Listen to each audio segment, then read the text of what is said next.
My fiancé asked for an open relationship just weeks before our wedding. Am I the asshole for canceling the wedding? We were less than 2 weeks away from getting married when she asked me to accompany her to therapy. She was already seeing a therapist on her own and asked me to join her for a conversation before the wedding so we could be entirely honest with each other. That sounded unusual to me. I assumed we were already entirely honest with one another. After all, we were getting married in 2 weeks, right? She was also quite protective of her therapy sessions and did not discuss them openly. I'd never met her therapist, so being welcomed there felt out of place. The day came, and I attended the session. To protect myself, I kept my phone open and recorded audio. My fiancé had already arrived and I had to wait 20 minutes before being let inside. The therapist greeted me, shook my hand and we exchanged light talk. She informed me I wasn't as my fiancé had portrayed me. I assumed she was attempting to congratulate me. The therapist then turned to my fiancé and told her, "This may be more difficult than we anticipated." That freaked me out. But I remained calm, smiled politely, and did not respond. The therapist gave a brief speech that I do not like to repeat. As the therapist began emphasizing that we live in a modern world, my fiancé grasped my hand and expressed her desire for us to have a non-traditional marriage in the future. I grinned, not quite knowing what that meant. I assumed she was referring to seeking an equal partnership in which she would not be expected to give up her job or independence, a current girl power message. But it was something else entirely. She was talking about wanting to be able to sleep with other men once we married. I was stunned. It's 2018, I reminded myself, but seriously. She went on to say that she deeply loved me and would not be happy with me having the same freedom since the thought of me being with other women would break her heart. She couldn't take the idea of someone else stealing me from her. I allowed them to finish chatting. They both appeared to gain confidence, most likely as a result of my silence. It felt like they had practiced this. After they were finished, I asked the therapist if she was licensed. Her reply indicated that she had not expected that to be my first question. She agreed, so I instructed her to explain to my fiancé why we would not be marrying and would no longer be a couple, effective immediately. I wished them both luck and exited the office. I'm considering reporting to the therapist. I'm not sure whether I should report her to the clinic or a licensing board, but I believe there was some professional misconduct and I want her to be held accountable. That session did not go well for me at all. To be clear, that conversation would never end well. Even if my fiancé had wanted an open marriage in which I could sleep with other women, I would still have called off the wedding. That is not a marriage. It is a fake. It's also occurred to me that she might have already cheated on me. Looking back, certain things do not add up, and now that I have clarity, I feel foolish. I listened to the recording again, and I still can't believe what they said. Anyway, I called the wedding off. I'm normally a laid-back guy. I avoid arguments and conflicts because I follow principles and utilize common sense. Perhaps that gave my ex the impression that I was a pushover, but she was completely mistaken. After listening to the recording a few times, I'm convinced the therapist understood I wasn't how my fiancé described me in their sessions, hence the comment, "This may be harder than we thought." Now that the wedding has been cancelled, people are starting to ask questions, and I'm not sure how to handle it. I'm sure my ex is conducting damage control, but I have the video, and if she goes too far with her version of events, I won't be afraid to tell others what she was truly proposing.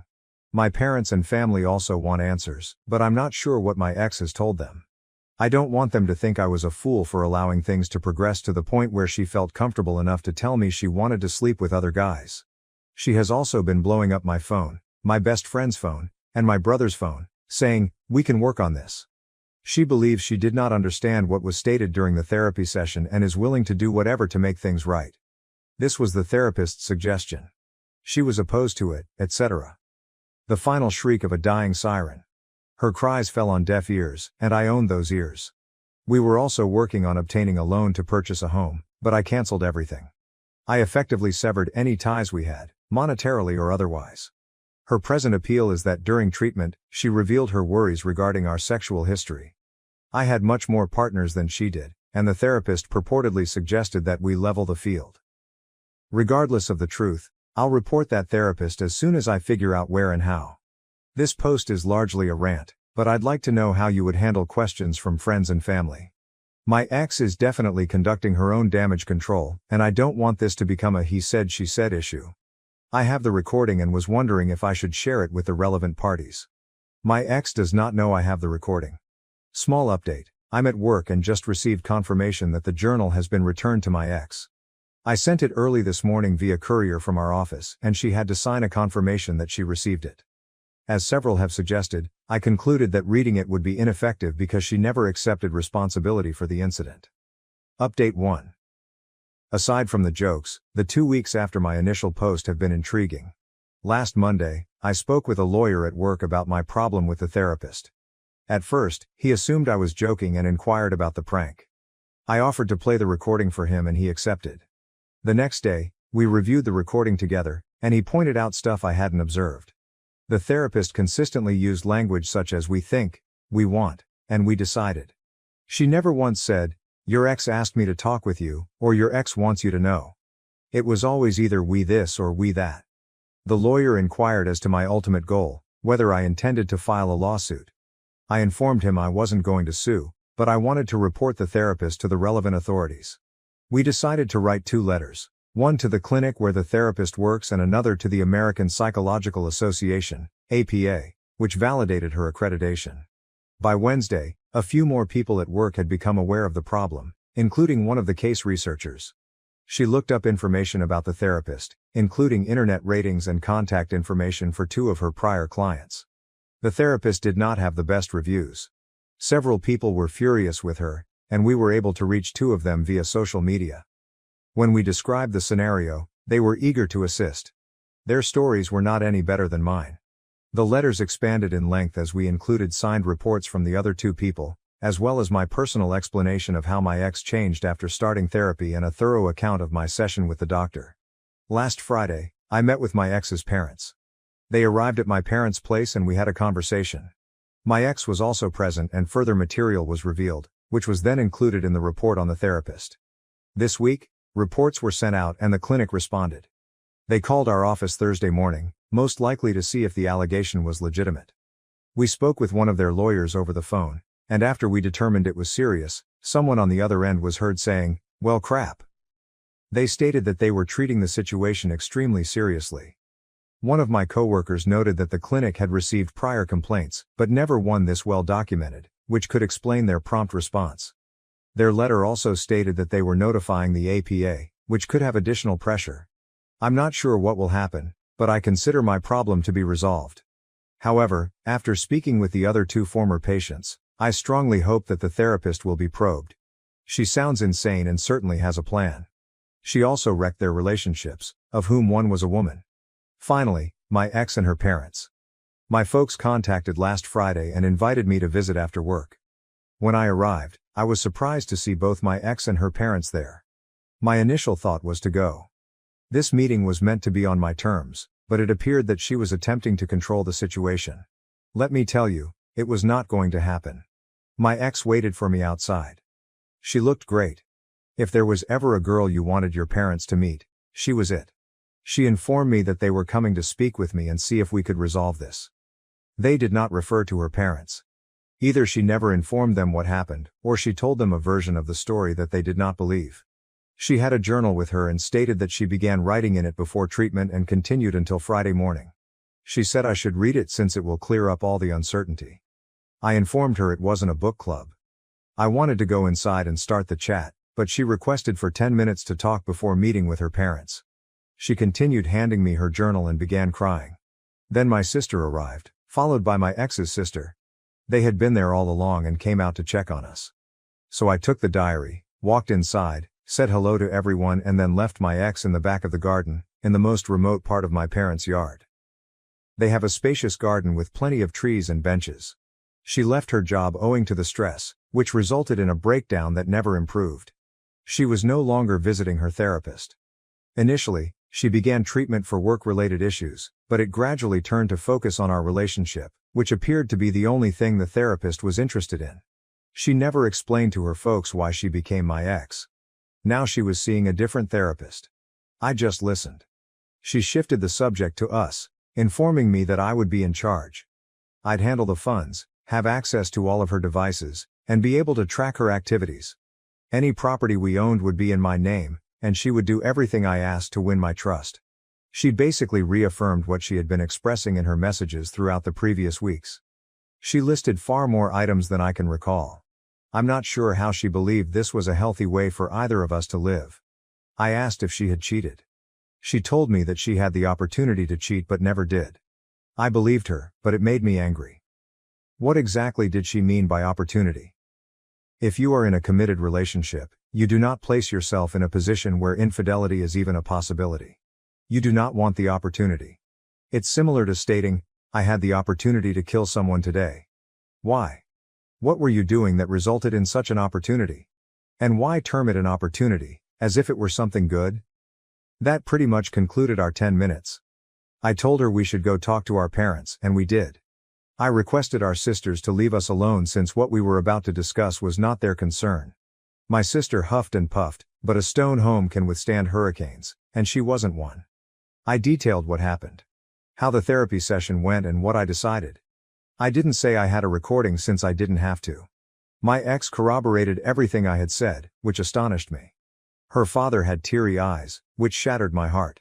Her mother inquired if this was how she felt they had raised her and requested an explanation. My ex basically told them the same story. Work-related stress, depression, a breakdown, therapy focusing solely on our relationship. The therapist convincing her that our relationship was the source of all her stress, that she needed an open relationship to avoid losing me, and that she needed to level her sexual experience with mine.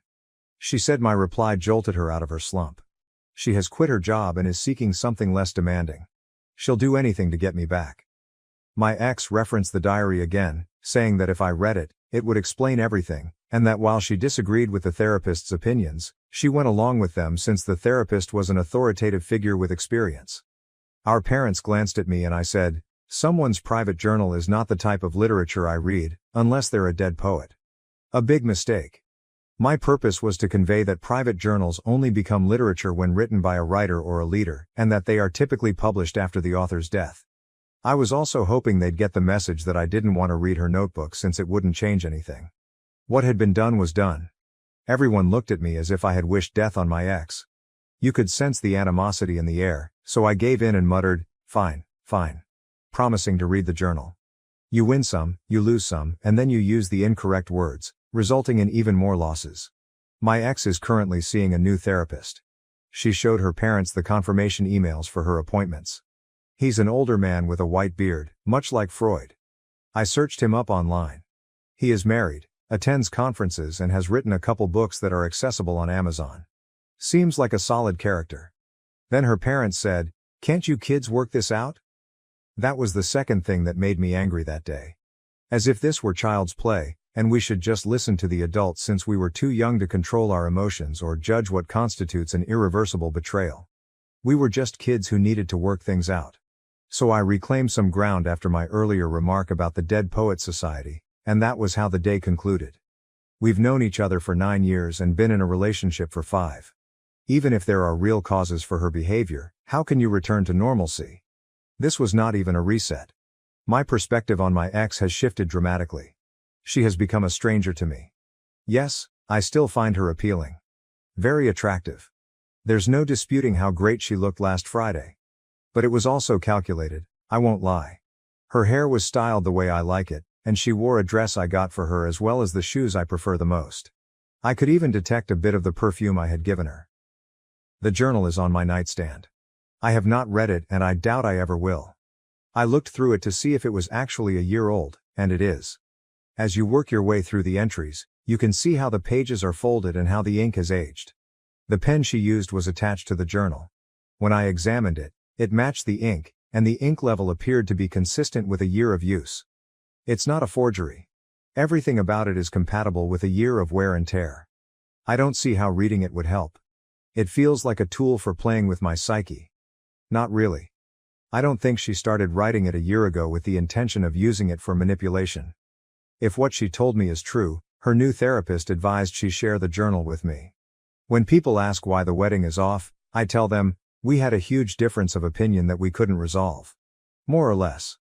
But if her sister discovers the true reason, which is likely given her tight relationship with their mother, everyone will find out soon enough.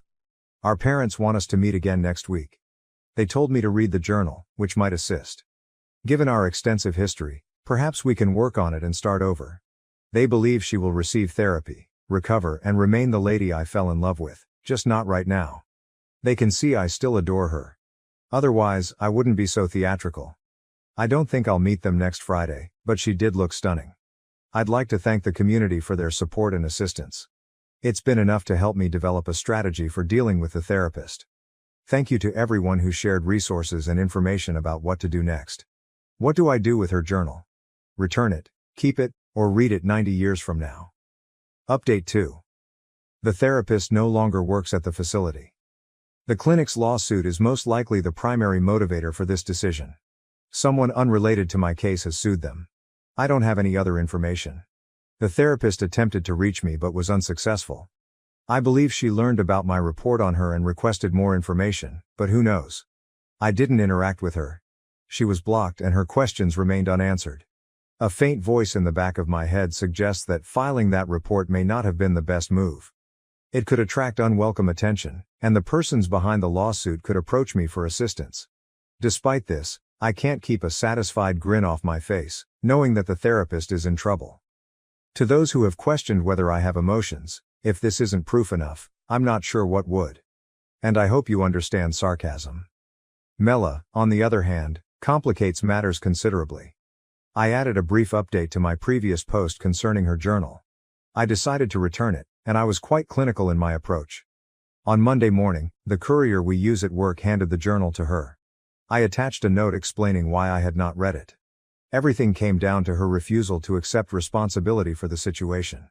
By giving me the journal, I felt she was washing her hands of the situation, putting the duty of finding solutions on my shoulders. In return, I washed my hands of it.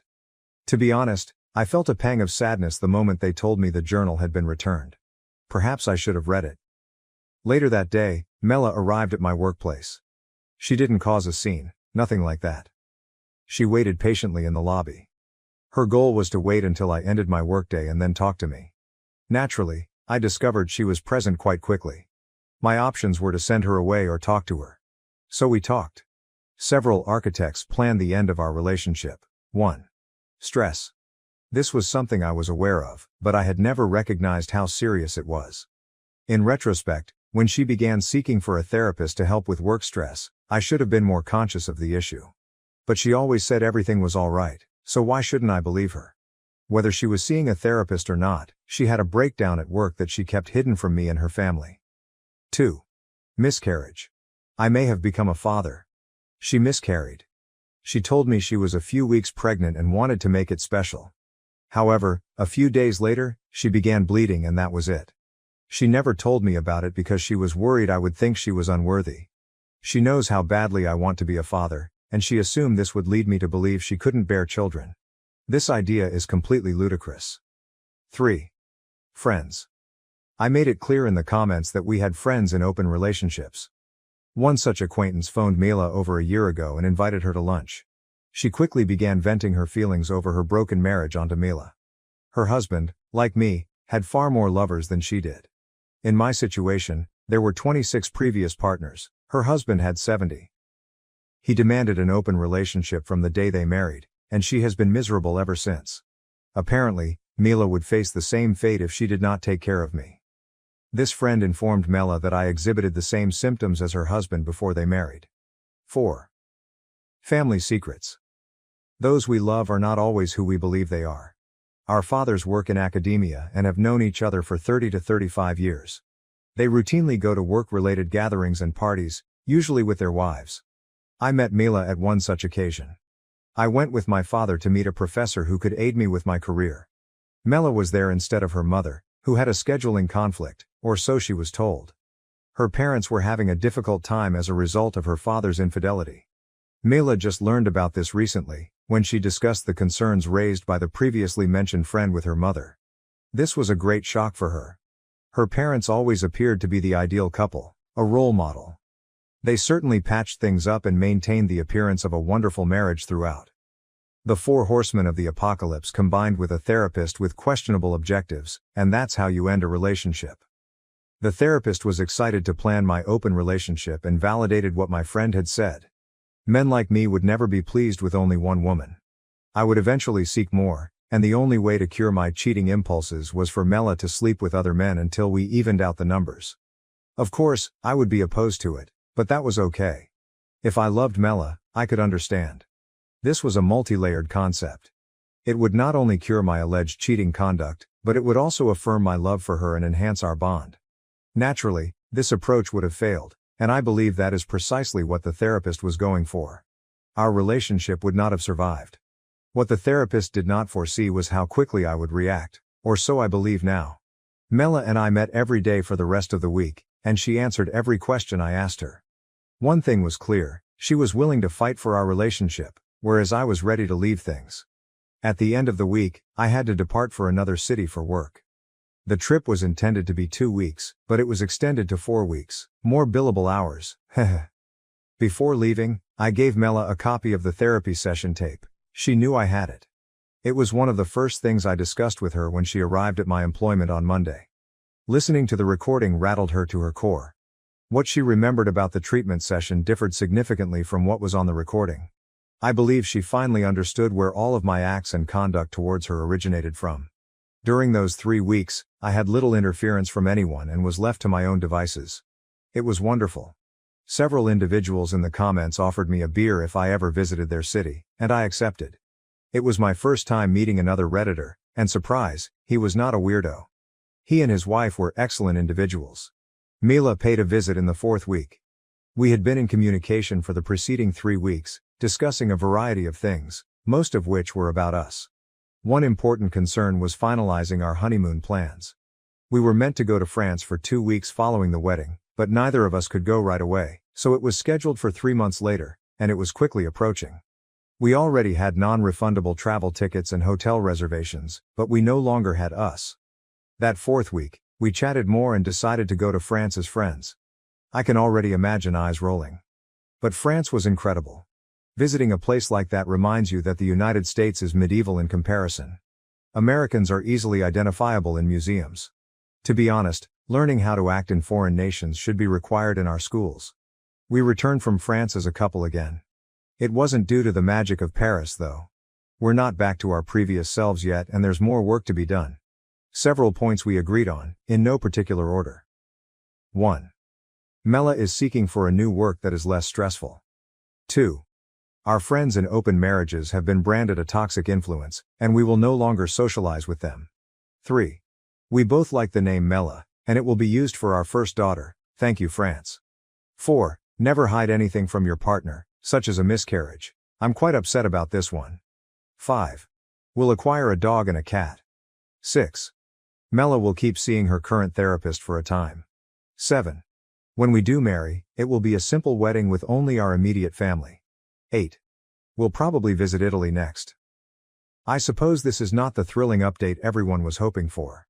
Many of you requested an update, and if you were hoping for rage, hatred or revenge, I'm sure there is a version of this story in which those things are feasible. But as I've stated from the start, I didn't detest Mela. My actions were based on self-preservation at the moment. Her behaviors indicated that she wanted something other than what I believed we both agreed on. There is no reason to be concerned about her mental state. When her therapist's impact faded, she returned to her previous self, more or less. These events have unavoidably altered her, but she is now in a better state. You'll recall that she promised me control over her finances, tracking her location and full access to all of her devices. Aside from my disinterest in such a lifestyle, those were simply attempts to continue the conversation. We agree to be open with our devices, but we have always been, so nothing has changed there. We will continue to share our finances, as we have always done. Thank you to everyone who left comments and sent me private messages. Some of the advice I received was invaluable, and I'm eternally thankful. Writing these pieces and interacting with you all has been quite therapeutic, a great way to relieve stress. Thank you for watching. If you haven't subscribed yet, please do so and hit the notification bell to stay updated with more shocking real-life stories happening around you.